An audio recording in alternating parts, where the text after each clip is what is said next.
Hey there, welcome to episode 151 of the Cafe Genius Impresarios audio program. I'm your host, Dan Hugo.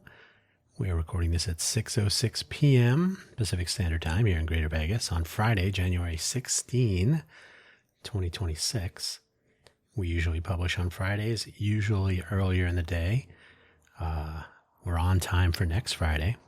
It's been a tired and lazy week, so we're publishing on Friday.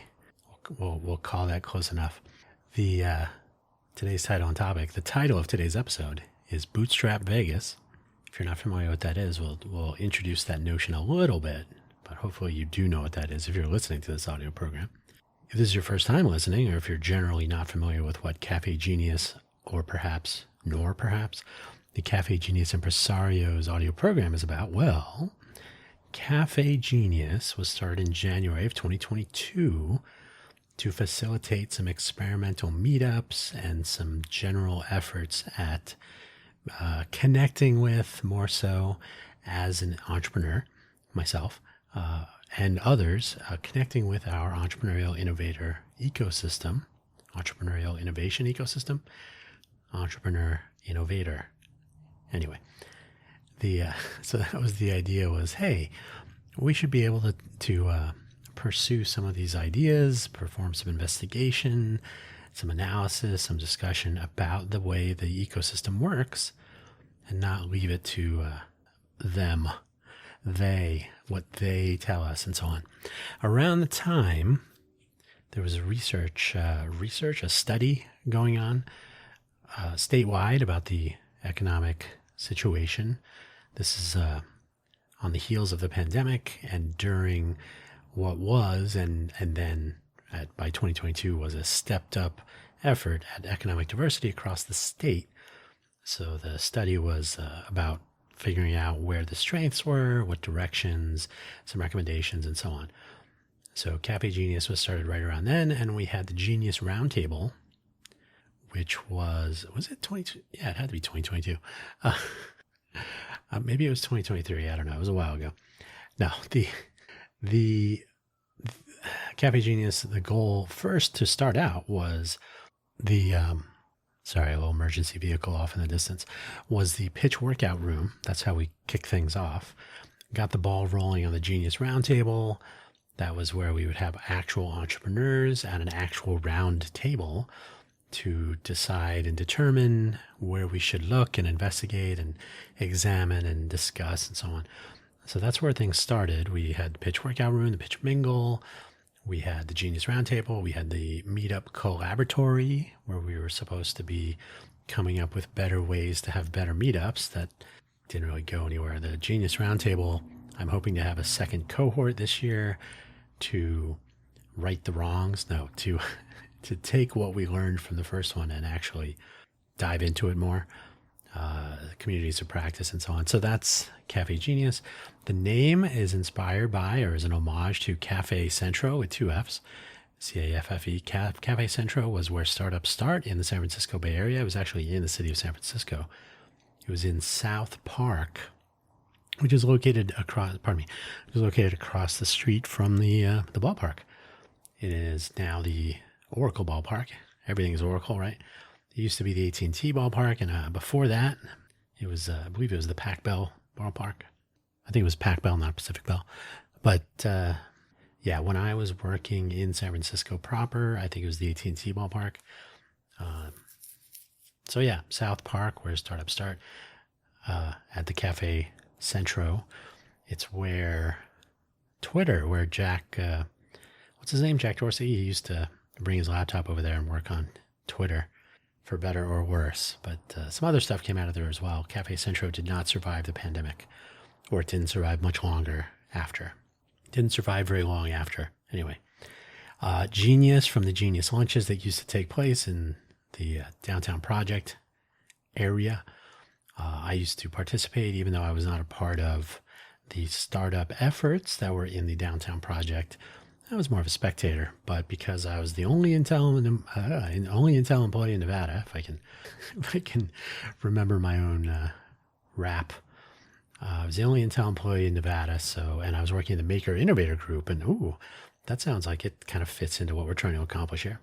And it kind of did, So the Genius Lunch was a gathering of people for lunchtime, not all day, not free lunch, just a meetup for lunch, catch up on this and that. It was an ad hoc group, whoever wanted to come by, whoever could make it, a friend of a friend kind of thing. Hey, you want to come with me? We're going to meet people that are working on stuff and so on. It was a very casual and short, very brief lunchtime.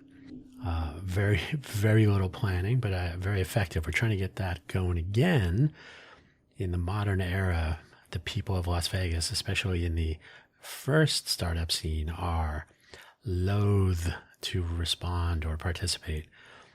That would lead me to believe, I wish I could speak, that would lead me to believe that some of these people may be in the, what I'm calling the second startup scene, which is much more focused on accomplishment, pushing the boulder up the hill, which it requires a lot of effort here in Vegas. So maybe they didn't buy the notion of the value proposition.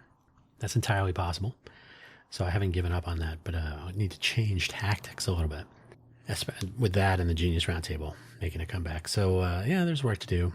The Cafe Genius Impresarios audio program, that is Impresarios with a double S in the middle and one at the end, is where we talk about, hopefully with, again, we did that a few times, but we talk about the plight, the journey, the tools and methods, the way to be entrepreneurial and innovative here in the greater Vegas area. This could apply anywhere, but we're applying it here.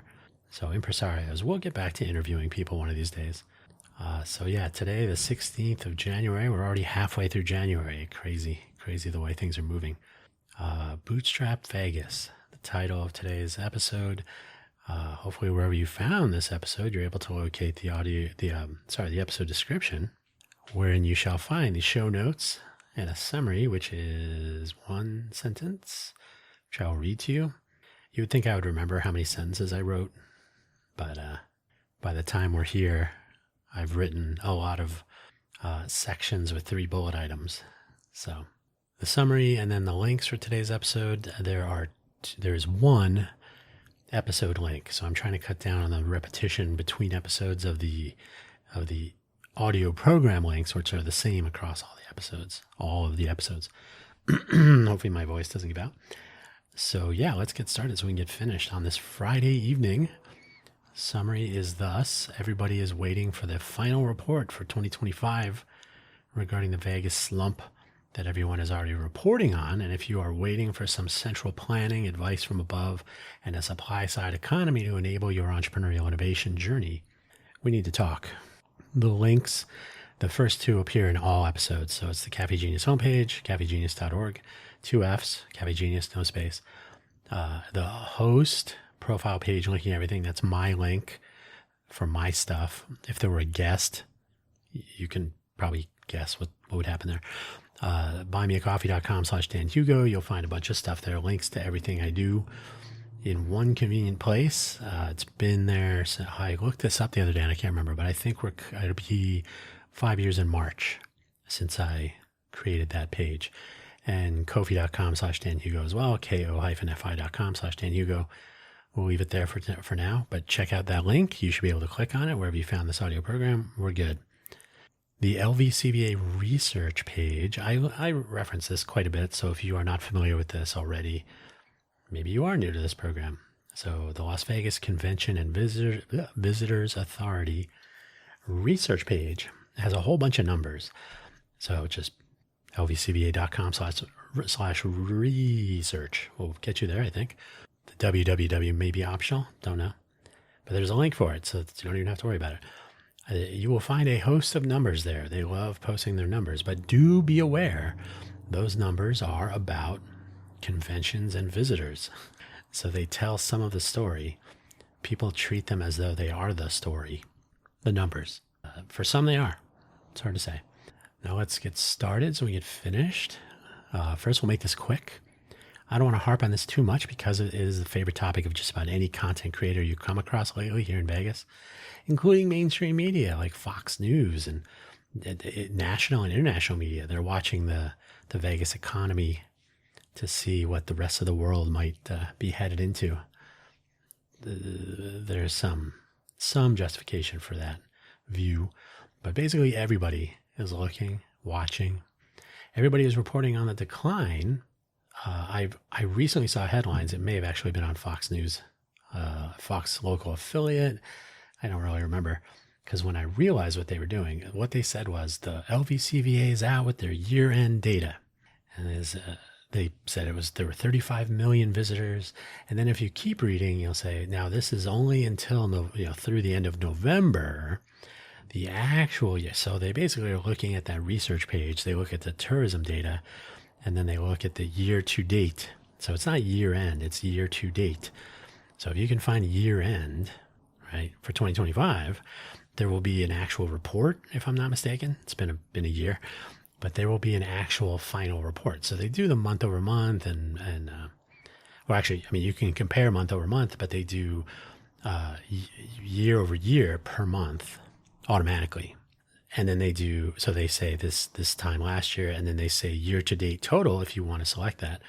So to say that LVCVA has published the total for 2025, and then to kind of say, and by that we mean until the end of November 2025 with the rest of the data.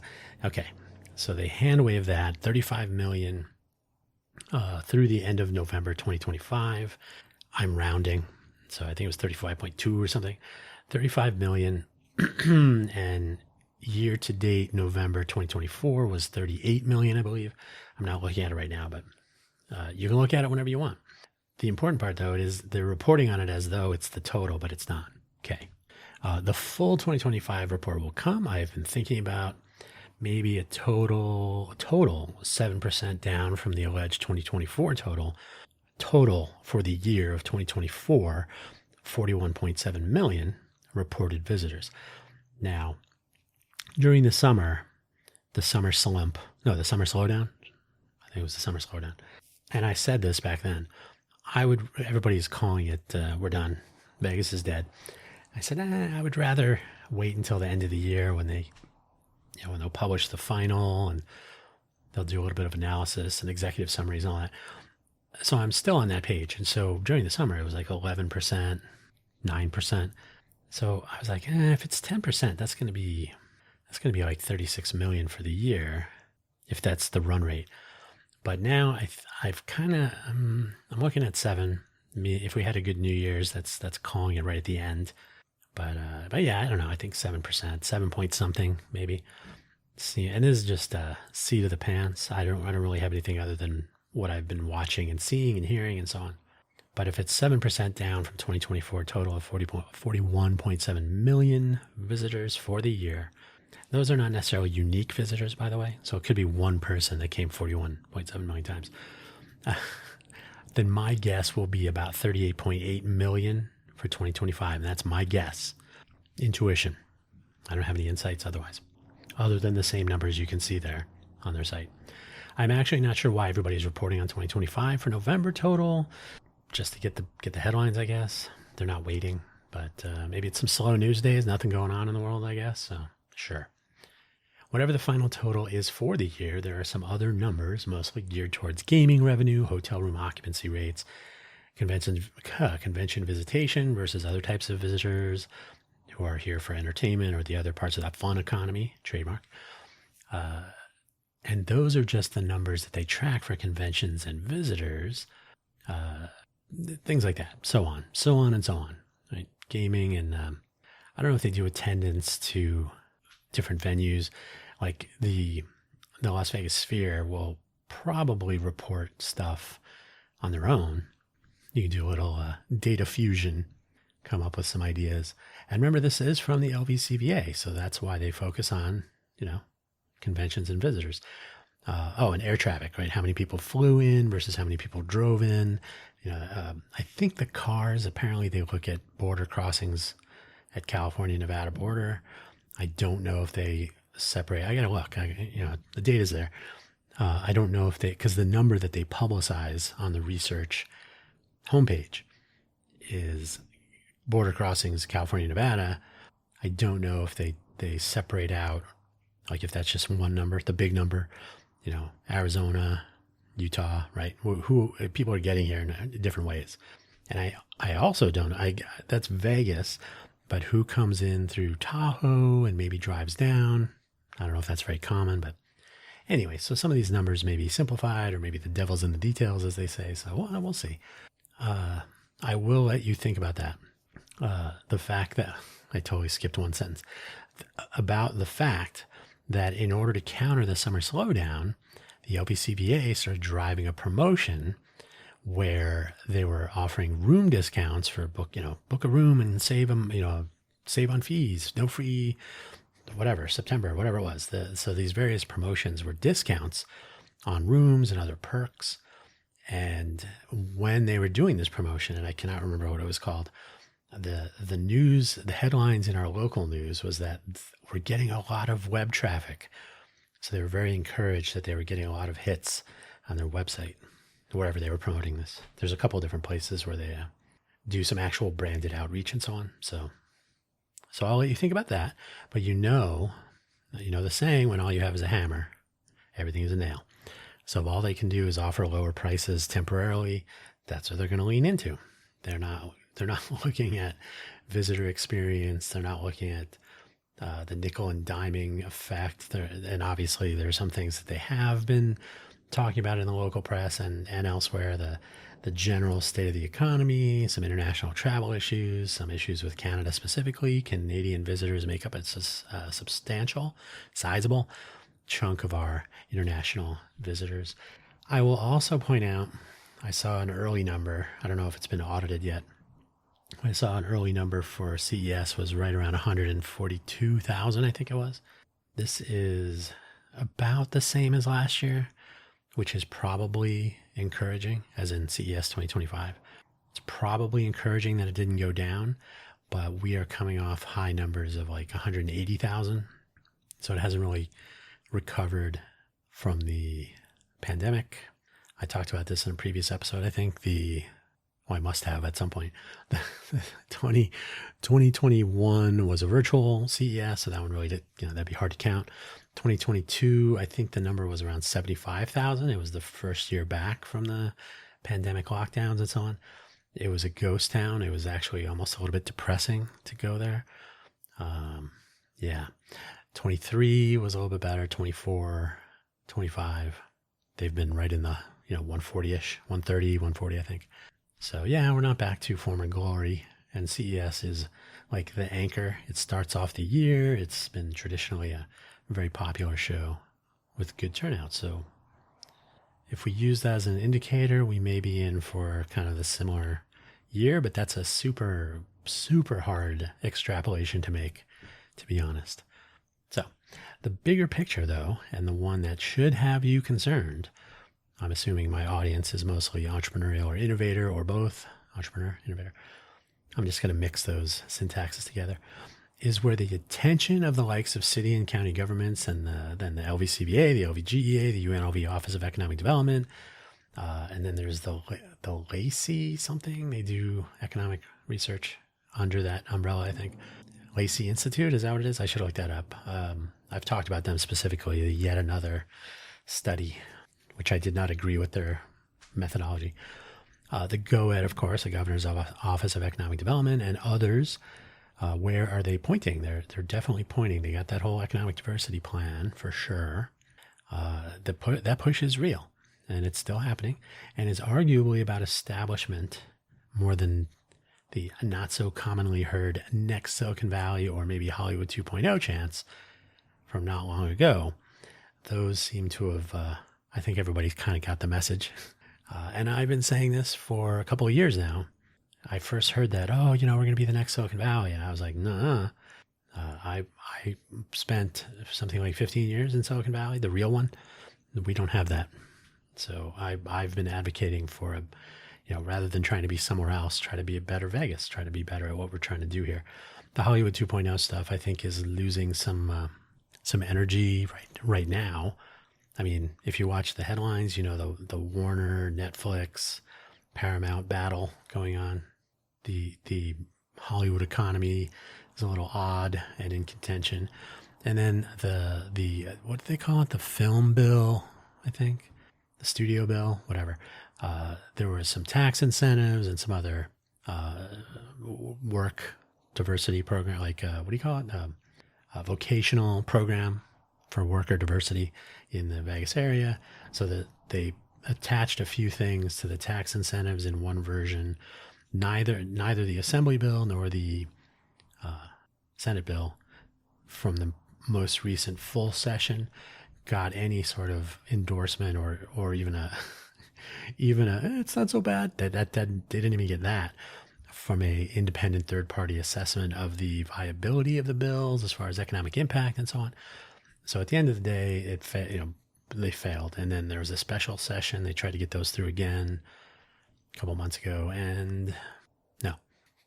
So I think Hollywood 2.0 might have to wait, maybe Hollywood 2.1. But I think that's good. I think it's healthy that maybe people are realizing, you can't just slap a name on something and throw money at it and then it's just going to work. That is what's happening in some aspects, or with some aspects of the startup scene in the greater Vegas area, in my opinion. So here's a reminder, if you are new here and have not heard the various angles from which I have viewed the entrepreneurial innovation ecosystem, well, we have one. We have an ecosystem. Most places do, actually, because entrepreneurs and innovators can do their things just about anywhere. That's part of the deal, is that they're kind of tackling challenges and whatnot. Well, with various levels of challenge, perhaps. My message has been, we do not need to be the next or version 2 of anything before we can add to the ecosystem by, well, being entrepreneurial and innovative, right? You don't have to be anything. You don't have to be the next this or the version 2 or 3 of some other place, or you don't have to claim anything except for, hey, we can do what we're trying to accomplish. We can do it here, and we'll see if we can elevate the thing, right? Does the rising tide lift all boats? How about some boats? That would be fine. Visitor numbers may or may not impact what you are pursuing as a first order effect. You may have nothing to do with tourism here, so you're not paying attention too much. But I'm going to make a guess here that the general decline in economic activity from tourism has a second order impact on what you're trying to accomplish if you're here in Vegas. Visitation stats have been down before. I'm not gonna push on that too much. It was like 2003, I think, 2008 or 9, somewhere in there. But let's get those final numbers so that will people will start making those comparisons based on the real numbers, not on projections and guesses and so on. But visitation stats have been down before, most obviously during pandemic lockdowns. That was a bad one. But 2 or 3 times, like I said, over the past couple decades, to around the current levels. But here's the thing, what they don't say, it's difficult to make those direct comparisons because of dollar valuations, economic state, as in the state of the economy. And also something to think about is the continued decline in engagement of non-billionaire visitors to Vegas. That, in other words, and this has been a topic of discussion for most of 2025, all the fees, all the paid parking, resort fees, outrageous prices on menu prices for restaurants and so on. Just everything has been creeping up faster than inflation and is no longer appealing to the every person. Right? That's the claim. And then if you speak to or listen to discussions or interviews with some of the resort and casino executives, they're thinking, well, we've acquired a lot of debt over the years and trying to build up these properties. The pandemic left us in a sort of a tight spot, and so now we're trying to go for high value customers. I think that's the term they use. So this is a change in strategy from those parts of the local economy, and the OVCPA's jumping in saying, oh, maybe we can offer some discounts to get some of the normal people back in here. Whether that will work or not, good question. But that's where the focus is, right? Everybody that talks about Vegas, they're not saying, but the startup marketplace is crazy. The key industries section of the LVGEA website, which I've talked about, now it's boring. Manufacturing, healthcare and fitness, fintech. What's the other one?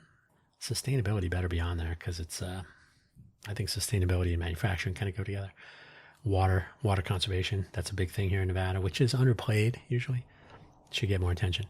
So the state of Nevada, Southern Nevada, Greater Vegas today is not quite the same. It's not directly comparable. So if you just compare dollar value, if you compare the bottom lines, this is how many visitors we had. This is, and then this one, and now we're at this.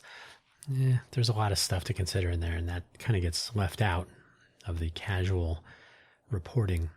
One of my several concerns about the finer points of the overall economic diversity push is the skewed focus and top-down oversight model, which seems to take into account only some input from those of us on the ground. That's you and me. I like to use that expression because we're like closer to where things are happening, which may result in outcomes like gentrification in general and gentrification in general and potential degradation of the already slowed fun economy. And that's a trademark held by the 2025, or trademark granted in 2025, held by the UNLV Office of Economic Development. So you know what matters to them. They didn't trademark the next Silicon Valley. I don't think they could, but the take home is that the fun economy and importing existing industry is a safer bet, probably. Some economic analysis has posited that these will be successful given the resources we have in this area. I don't know if I agree with that, but I haven't really looked at the reasoning behind these selections for key industries. But, maybe. As I've said before, if you visit the LVGEA website, you're going to find one little mention at the bottom of key industries about the thriving the thriving entrepreneurial, I don't know if they say ecosystem, but not much mention. And by the way, they really don't talk about entrepreneurial efforts here other than that link. There's some information, but it's generally not encouraging. I'm saying that as an entrepreneur. I've already spent time on this, so I'm not blowing it off so much as, we've been here. So enough about that for now. I have said this countless times. Entrepreneurs and innovators tend to want to solve a problem or close a gap of some kind. I typically broaden the use, little typo there, the use of these terms to be far more inclusive. Some consider the technology space primarily when they're talking about entrepreneurialism and innovation, with everything else deemed a small business. So I think entrepreneurs take many forms, and have found in my travels, I've totally double typed that. People who do lean into their entrepreneurial and innovative proclivities tend to pursue these for real. So entrepreneurialism and innovation, right? They have the interest, they're aspirational. That aspiration leads to action if they are entrepreneurial and innovative. And I think those two really do go together, but sometimes you're more of one than the other, but I think they kind of go together. Let me fix this little typo there. All right. So I have also said, and this may sound mean, that entrepreneurs do not wait for others to solve their problems, nor to be told what to do. Maybe if you're aspirational, but you aren't quite getting over that hump. Okay, maybe infrastructure, regulation, the stuff that is actually the responsibility of government and the bureaucracy and associated agencies and whatnot. Maybe you got to wait on that stuff. But if you, as an entrepreneur, assume I am including innovators so we can cut down the word count, are going month after month to meetups and talking, and I'm not talking about just that one, I mean just in general. If you're going to these meetups, another meetup about local funding, another one about how to write a business plan, another one about how to, So as you're doing these things, okay, maybe you're doing it as a little side gig, you have a day job and you're trying to get your ducks in a row and you don't want to be too risky and everything. Okay, that's fine. But at some point, you're either going or you're not. So month-to-month meetups and month-over-month, whatever, and talking about ideas instead of executing, well, we should talk. And by the way, I'm guilty of this too. As a solopreneur, you really got to balance everything. But I will tell you this, if someone looks at you and says, how come you haven't released your thing yet or launched your whatever you're talking about? Not everybody knows your development path, your story, what you're trying to accomplish. So don't take it personally, but do take it as an observation. Like, it has been a while. I think about that frequently. Like, all the code that I've written, I got to do some web designing and so on for some of the ideas I have. I just had I had 2 more ideas last week. So one of them actually fits right into my dream of getting off of LinkedIn, but still maintaining a social graph. So yeah, but eventually we do have to look in the mirror and say, hey, how come I'm still talking and not doing? So I'm there with you. Every journey is different, of course, and there is nothing wrong with some networking, some learning opportunities, and generally participating in your ecosystem. And yes, it is yours and mine. It is not to be built by others. Not a fan of that term, ecosystem builder, community builder. I'm here for it, and I hope that you are as well. But I know from personal experience that hope and meetups do not advance a cause unless that is your startup idea. And they do if you're trying to organize, but they alone do not lead to where you're trying to get. And I'm sorry to say, podcasts don't either. Whoops. Uh-oh. Not really. Shoulder, meet the grindstone. So bootstrapping. We're about halfway. Not bad. Bootstrapping. This expression comes from, the expression this comes from, is old. It concerns getting up and getting going, or pulling yourself up by your bootstraps, if you were wearing boots, cowboy boots perhaps, or similar. If you have ever heard the term boot or boot up with regard to computers, I specifically developed code that did that stuff on motherboards back in my time in Silicon Valley for some parts of it. This comes from the fact that when power is first applied to a computer, there is nothing in system memory. It's a blank slate. It loads some very basic code from something like a flash device, flash memory. Persistent memory, survives power cycles, doesn't require battery backup. So a flash device, it used to be ROMs or EPROMs. Now they're usually a flash memory. They load in some code and they perform a basic post or power on self-test. That's usually where you would, if you had a postcard plugged into your ISO slot, you could see some debug messages, and then load some more code called BIOS. In the old days, that was a basic input-output system, and now maybe U-boot if you have some phones, or UEFI, the Unified Extensible Firmware Interface, to configure the system. And then after all that, look for more software on a disk or an SSD or an NVMe drive of some sort, or maybe NetBoot, pull some software off the internets, and on with listening to podcasts or whatever you do on your computer or phone. This goes for phones too, and many other tech devices. This whole booting and rebooting and provisioning hardware, or maybe you have to enumerate how much memory, what other devices are there. You have to configure things, provision. Maybe you have the NetBoot capabilities. You got to configure your networking in that flash memory collection of code. So there's lots of stuff going on there. Rebooting, doing all that again. So if you reboot your computer, you're basically, technically, it's like a warm restart usually, but you can turn the power off and reboot that way, or power cycle, cold reboot. So basically the whole point is like this whole notion comes from starting with nothing or making use of what you have around you. So when a computer boots, it's got what it's got on the motherboard. You could boot up your computer and have no hard drives attached to it or no other. So just sit there and wait.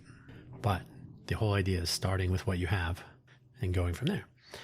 The same notion with the same name can work for entrepreneurs and innovators, where there is an idea, some research, some planning, you think about it, some reflection, should we do it? Maybe some convincing, no, we really should do it. And some sort of a beginning. You start up sometimes.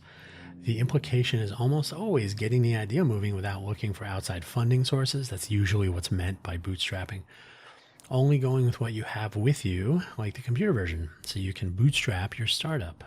As I mentioned, and as I have said on several episodes, there is a tendency to associate startups and bootstrapping with tech, with a software company, or more recently, some metaverse idea. And of course, now everything with AI, no matter how ridiculous, that's got to bootstrap that AI startup. Now you don't need to hire anyone.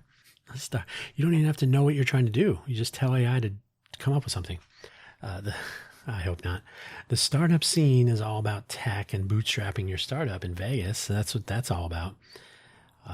And of course, going to meetups, I guess. Bootstrapping any startup in Vegas is a good strategy, so long as access to capital continues to be a gap here. If you ask most people trying to start just about anything, 80% of the time it's going to be, access to capital is a problem here. It's difficult. And I will be honest, I'll tell you now, this is not authoritative. It's totally anecdotal. But when we were doing the Genius Roundtable, I had some conversations with some actual VC people that I know casually. I know them well enough to ask, if you're going to invest in something, are you concerned with the environment, the ecosystem in which they are operating? Are you going to go favor Austin or Silicon Valley over Vegas or, Tulsa? Tulsa, Oklahoma actually has a fairly vibrant entrepreneurial scene, or their economy is fairly strong in this regard. Anyway, that's old information. So Tulsa may have tanked just like Vegas. Who knows? The take home is this. It's not an overriding factor, but it is a factor. Because if you're going to give investment and they can't hire talent, there's no access to talent, there's no access to resources they might need. What's the cost to be in a particular place? Now, that one is not quite as sensitive because back in the day, you'd be expected to move to Silicon Valley. Your costs could easily 5x, 10x just for rent and cost of living in general and hiring talent, right? Acquiring your workforce in Silicon Valley versus somewhere else was a built-in multiplier. So it's not that the cost of living is the issue, but it is the value proposition of that cost of living. So if it's cheaper to be in Vegas. Well, can you hire anyone? Not really. That's a bummer. So, but access to capital continues to be a gap here from what I've heard from people, even more recently, not this month, haven't really checked, this week, but access to capital continues to be a problem. Why? Because, well, look at the economy, look at those tourism numbers. What's going on here? So, and talent pool and culture of innovation and so on. I got to be honest. I would be very careful about investing in some places here. It depends on what it is. So the other parts, though, where bootstrapping in this context, where we're talking about today, is usually a tech startup waiting to pursue external funding. They'll get to a version 1, they'll develop a user base, they'll develop a good story, they'll possibly turn themselves into an acquisition target, they'll develop a new technology that's attractive to a Google or the usual players. And that's where an investor might come in and say, well, why don't you hold off and we'll see if we can spend a year, whatever it is. Depends, totally depends. And that's if they ever do pursue funding, or whoever it is. We can broaden this a little bit, and I think we really need to for 2 reasons, which I'll get to. Both of these 2 reasons I have mentioned more than once in previous episodes, so if you're not new to this program, you may have heard these. But I want to bring them together explicitly and underscore why this is an important consideration for this year, 2026, and maybe a couple of years in the near term here in Greater Vegas. Greater Vegas, does that mean geographically a larger area, or does that mean it's better over time? You be the judge. So the 2 reasons are, entrepreneurialism is not about tech startups. Fun fact, the word entrepreneur has been around since the 1700s and is about turning financial risk into greater productivity, basically a return on investment. Who takes that risk is often hand-waved, like technically an investor is the entrepreneur, but I prefer the slightly humorous take. An entrepreneur is someone who has an idea but no money. Sign me up. Sometimes true. Sometimes it all depends. So entrepreneur is this term that applies broadly, and I think it should apply the most broadly. An entrepreneur is someone who has an idea but no money. You could use that. I got it from somebody else. Innovation need not be about tech startups either. Innovation can take many forms and be the result of many kinds of efforts about many things by many people. Both of these are 2 great tastes that are about far more than, I thought I was going to say taste great together. They're 2 great tastes that can be far more about the tech scene than just the tech scene, right? So they do taste great together. The sooner Greater Vegas understands this, the better. Restaurant, bar, bookstore, coffee shop, barbershop, art gallery, food truck, the list of entrepreneurial and innovative possibilities is limited only by you. Anyone who's ever started a restaurant who might be told by, well, starting a software company is harder. Nope. Try running a restaurant. Try running a food truck.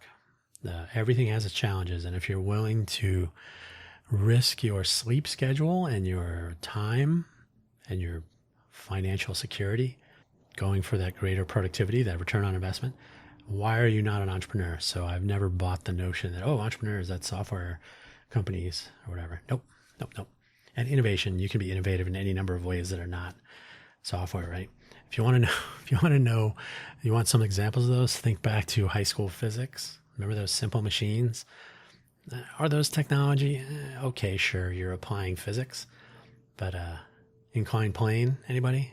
Block and tackle? Lever? That's innovation, because there used to not be those things. So yeah, innovation can take many forms. I don't buy the whole, well, it's got to be, now it has to be AI or nobody's interested. I hope we don't get there. Bootstrappers. So next point of the two reasons. Number two, bootstrappers are going to have some rugged individualism built in, or they better. And this is important for the coming year at the very least, maybe 2 or 3, because supporting startups may or may not make it onto the radar when you need it to here locally. From the people who are attempting to diversify the local economy using big money attractors, manufacturing, the fun economy.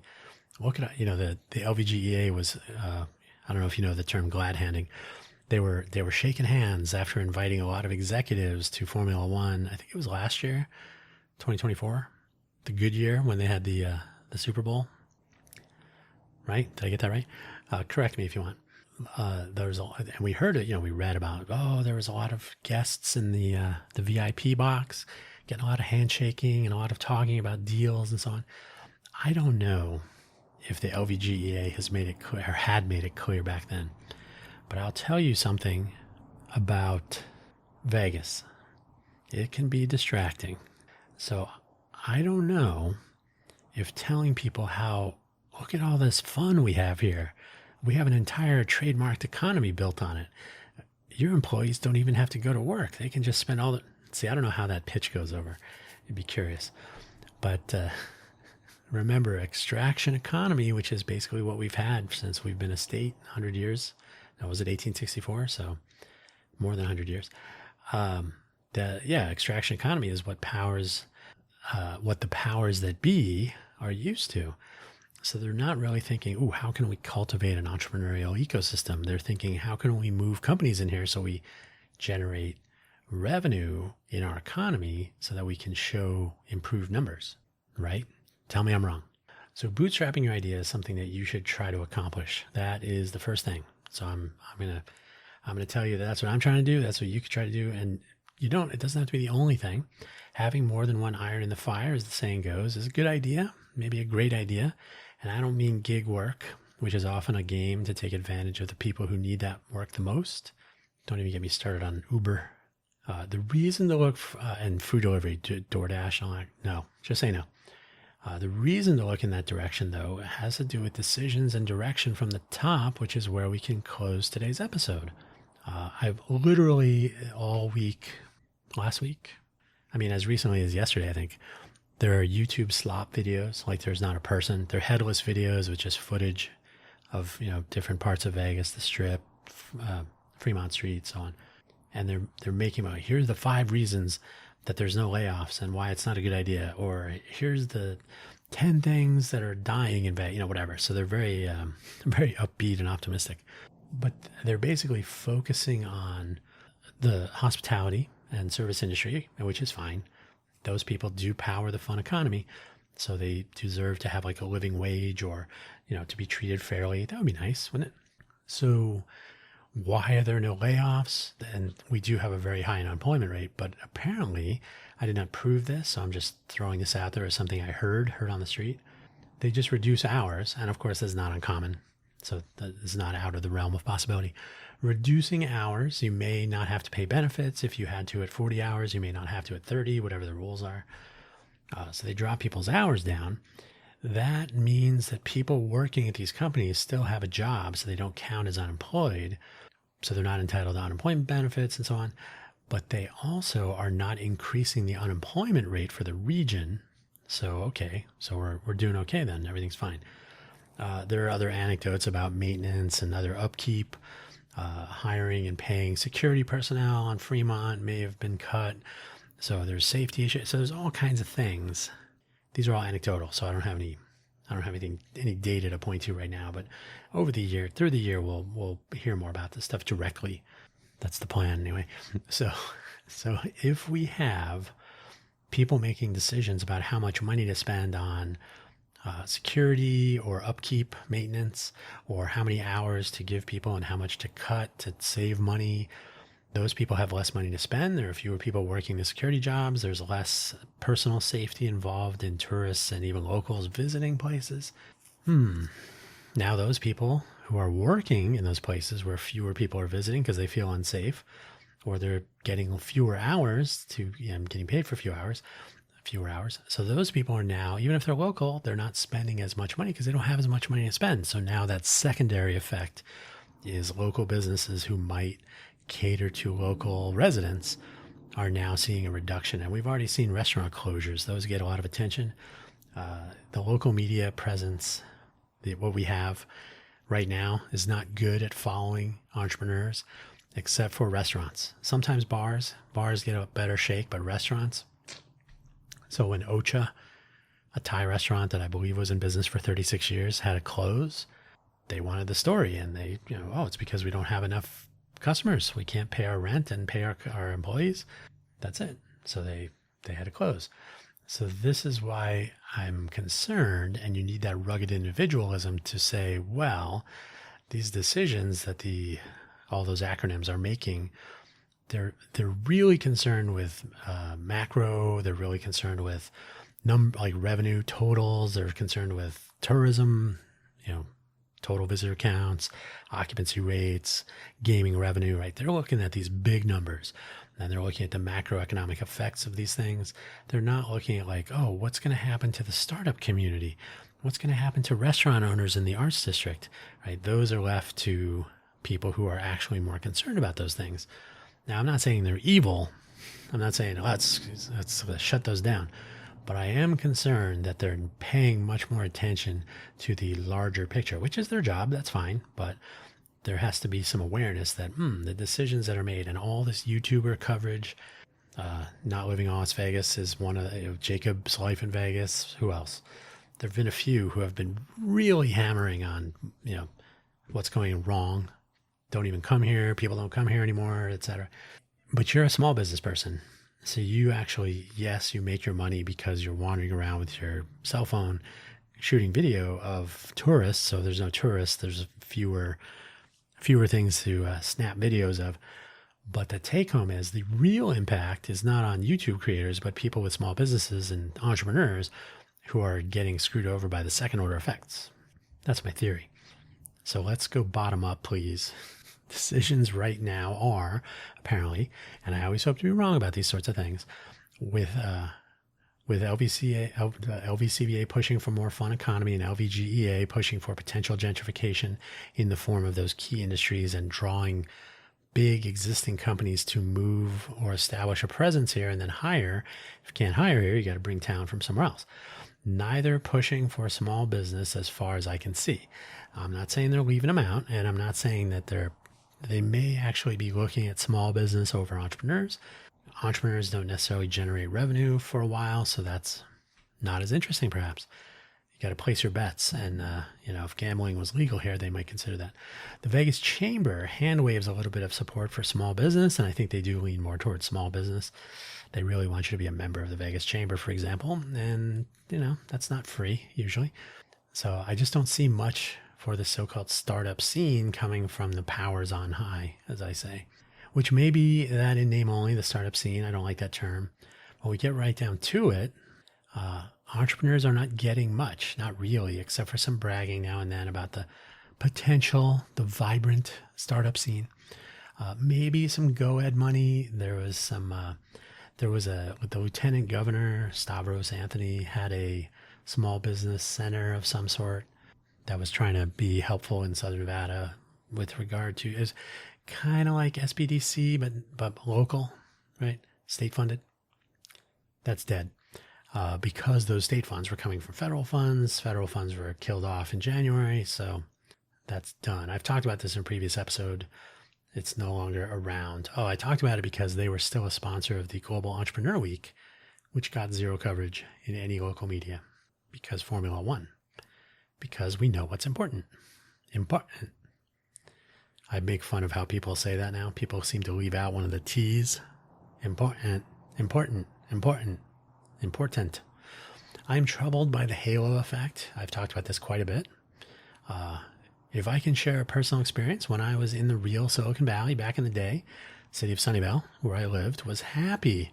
I'm talking city government, city staff, small businesses locally, obviously people that were starting their own efforts and so on.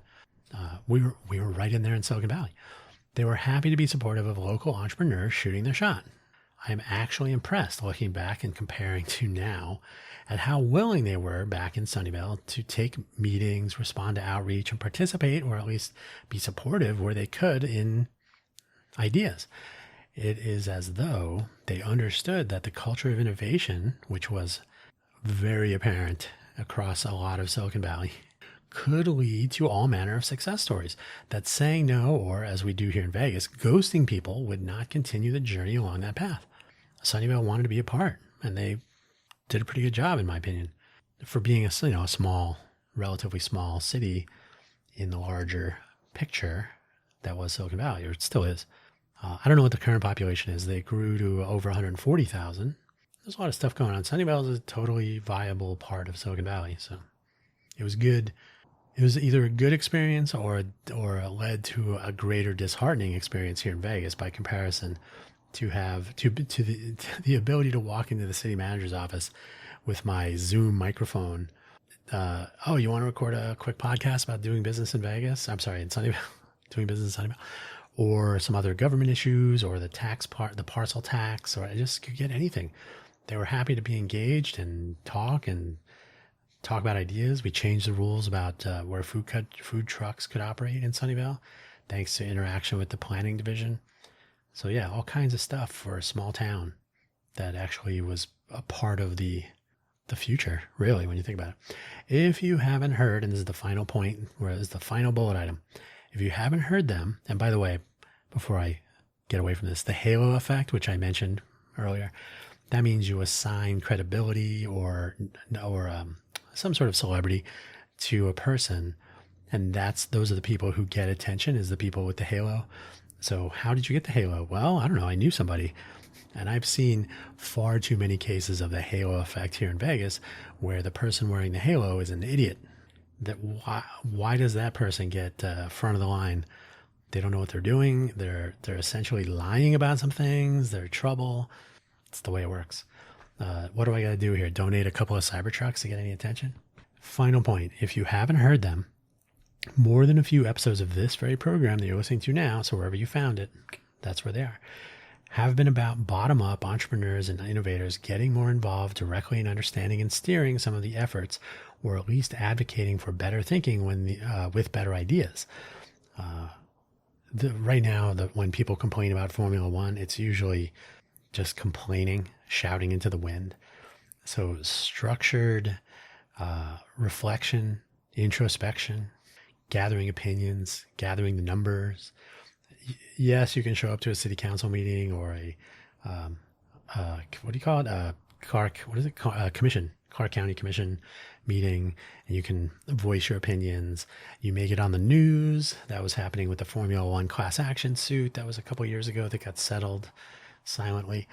But at the end of the day, it is completely valid to it's completely valid for the longer term to be involved and try to affect these decisions, which is why I want to start doing this now, for that awareness. But for today, for this year, if you are waiting instead of bootstrapping, you should get comfortable and continue waiting. Because from what I'm seeing, I don't see a lot of competence. I don't see a lot of awareness. I don't see a lot of willingness to engage. If you are not someone who already has money or celebrity or both, I've talked about this. If you're Ben Horowitz, or if you're one of Ben Horowitz's companies with A16Z, you come ride in on a Cybertruck, you might get a meeting. If you are me, lived here for 12 years, I've been about as involved as someone can get without receiving some sort of in-hand nobody's really given me much from the city of Las Vegas. Don Jacobson for our Innovate for Vegas Foundation booked us in the Innovation Center every month, totally free, of course, to do our hackathons and whatnot. So that level of collaboration and support, that's the bare minimum, maybe even a little bit less. It is very difficult if you're just a normal person to get things rolling here, very tricky. And so the hill is steep, the boulder is heavy, and it tends to roll back. So if you're not ready to bootstrap here, it could be a while before people start to pay attention. At some point, I might go over the ghost list. These are people from city government, city agencies, county, the RTC, of course, the various people here in the Vegas area who simply do not respond. We connect on LinkedIn sometimes. My elected city official on this Las Vegas City Council connects on LinkedIn, completely ignores my attempts to communicate. Why bother? And this, I've talked to other people. Oh, yeah. People never respond here anymore. So there's its own little world. So again, be ready to bootstrap. Be ready to display your rugged individualism. And at the same time, if you have a cool idea, do it if you can. That's where I'm going to leave it for today. Thank you so much for listening, as always. We're right at just under an hour. When I truncate silence, it'll probably be 55-ish minutes. So thanks for sitting through all this. And keep an eye out for the Genius Roundtable pre-meetup. I was going to try to do it in December, but you know what? Holiday season, things were getting weird in the news. So we'll kick that off probably, we'll see about the end of January, but probably early February. Second week of February, maybe. All right. Thanks for listening. Bye-bye.